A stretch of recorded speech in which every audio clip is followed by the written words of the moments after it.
Assalamualaikum warahmatullahi wabarakatuh.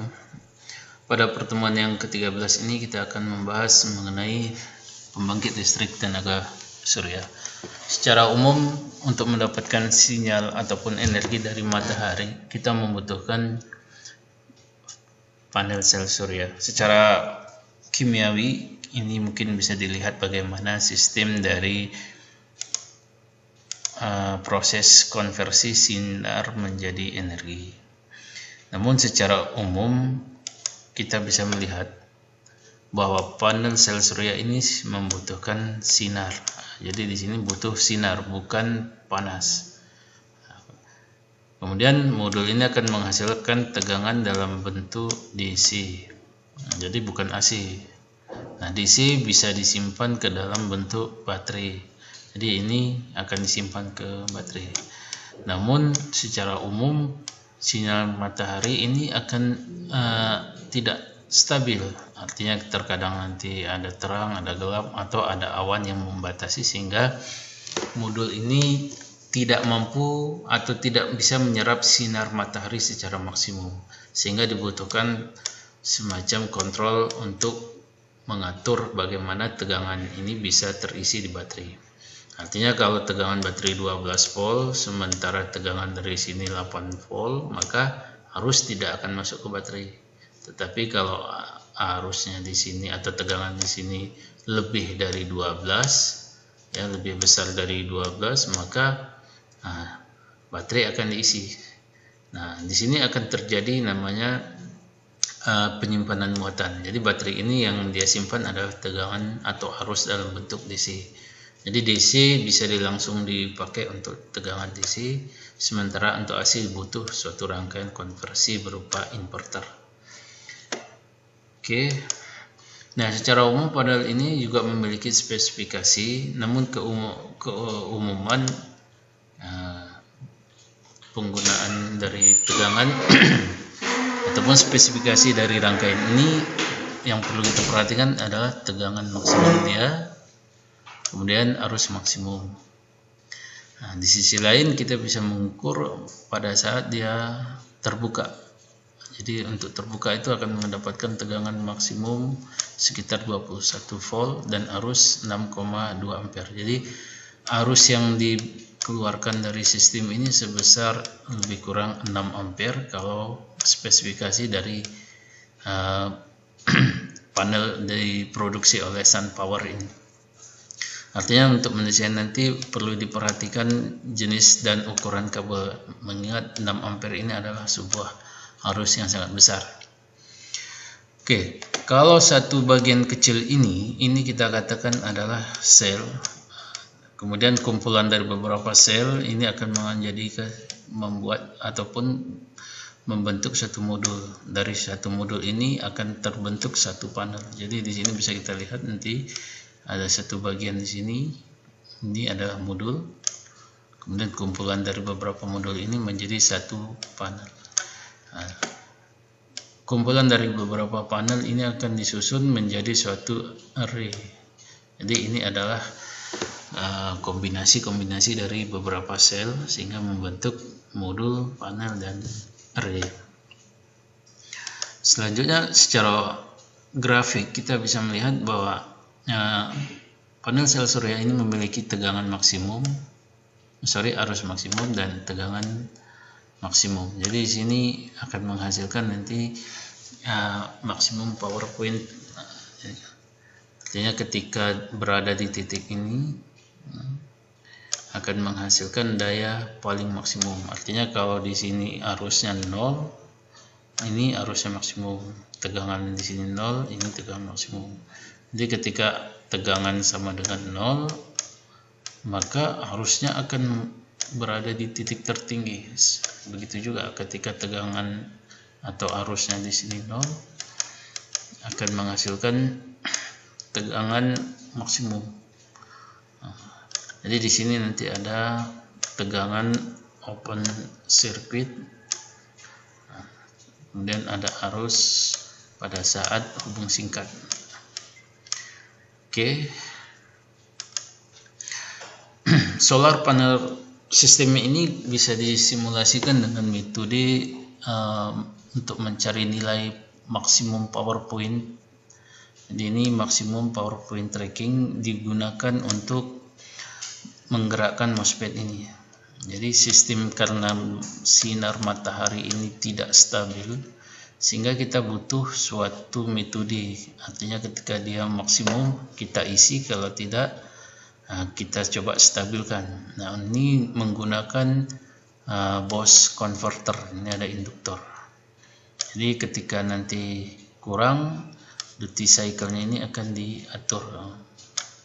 Nah, ini yang mengatur untuk pergerakan dari MOSFET ini.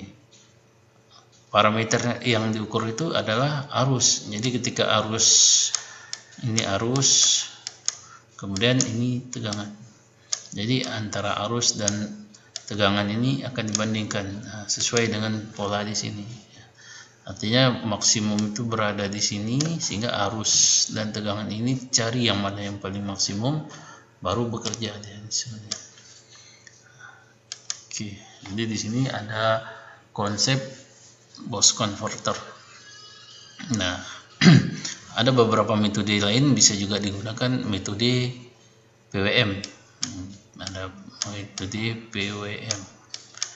Nah, kalau metode PWM dia akan selalu stabil, tetapi di sini tidak memilih kapan dia memiliki nilai maksimum. Oke.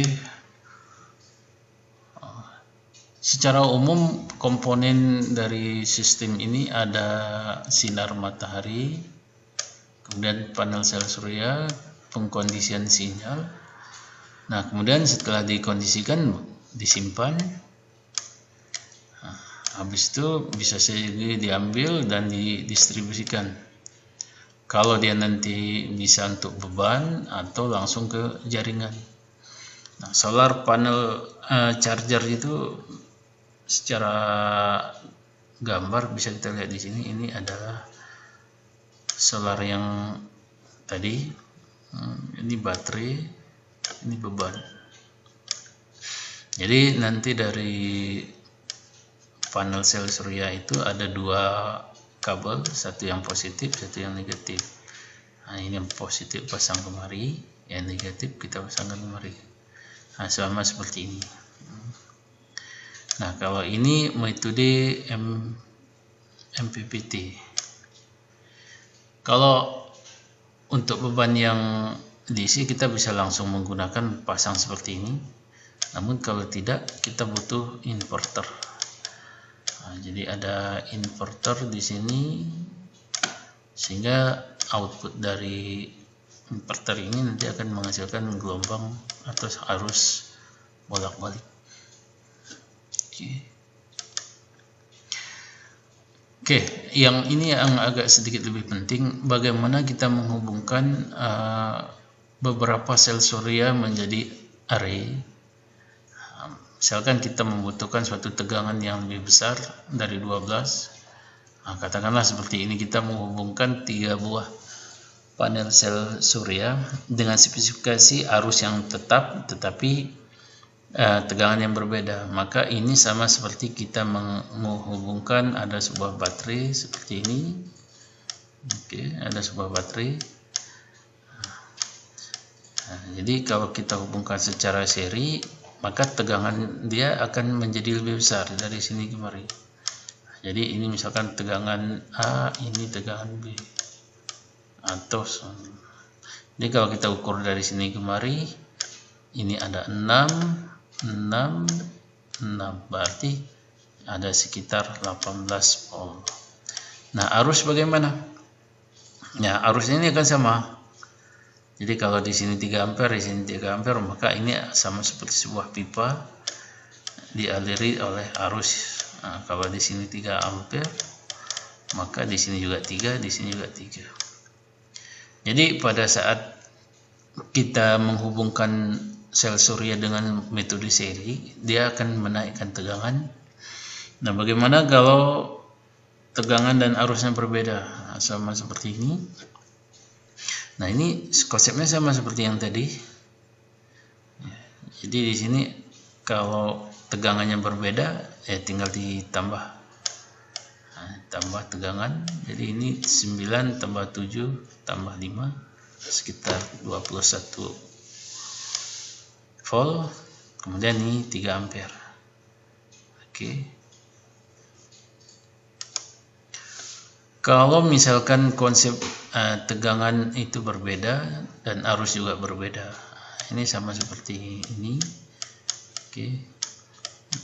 Kalau kita misalkan ini adalah sebuah pipa air, ini pipanya kecil, kemudian di sini pipanya besar. Oke. Kemudian di sini juga tambah besar. Ini 5 ampere, ini 3 ampere, ini 1 ampere. Artinya kalau kita lihat dari sini, walaupun dia besar, maka yang mengalir di sini ini akan tetap sebesar 1 ampere. Artinya kalaupun nanti kita susun seperti ini, tegangan yang terukur adalah jumlah dari 3 tambah 7 tambah 9 sekitar 19 volt, tetapi arus yang dilewatkan cuma 1 ampere karena jalan yang dilewati sini sangat kecil, sehingga yang mampu dia lewatkan cuma 1 ampere. Sehingga sistem ini akan memberikan sedikit kerugian karena arus maksimum tidak mampu atau tidak bisa kita salurkan ke beban. Hal ini dikarenakan kabel yang kita pakai di sini ataupun arus yang ada di sini, arus atau jalur yang kita pakai kecil, sehingga mau tidak mau ibaratnya kalau antrian ya, kalau jalannya sekecil maka yang dilewatkan cuma sedikit. Nah, ini perlu dihindari dalam sistem pemasangan untuk suatu solar panel. Artinya di sini efisiensinya akan sangat berkurang. Kemudian kalau kita memasang secara paralel, ini sama seperti kita memasang paralel. Ya, jadi kalau ada baterai kita susun paralel, kita susun secara paralel, maka kalau kita misalkan tegangan ini dengan ini sama, maka di sini akan menjadikan nilai arus yang sangat besar.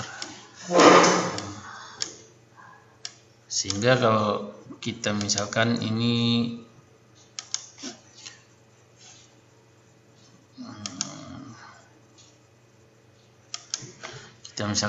arus yang mengalir dari sini mengalir, maka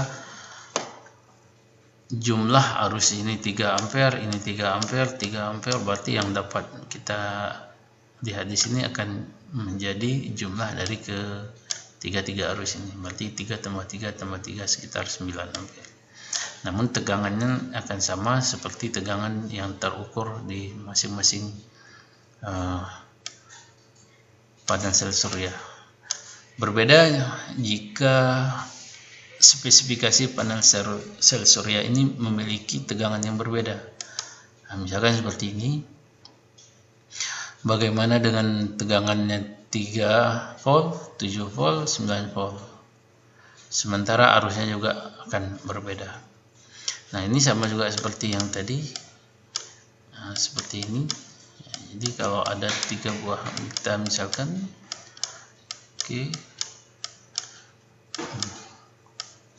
maka arus di sini 1 ampere, di sini 3 ampere, di sini 5 ampere, sehingga total arus yang masuk di sini atau yang keluar adalah 1 tambah 3 tambah 5, jadi sekitar 9 ampere.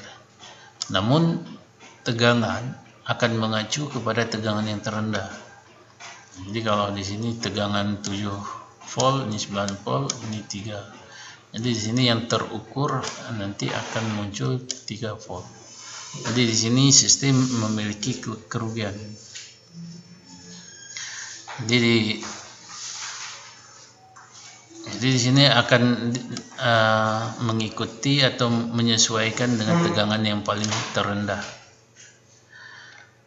Jadi yang perlu diperhatikan di sini, kalau kita ingin memasang sel surya secara seri atau paralel, cukup kita perhatikan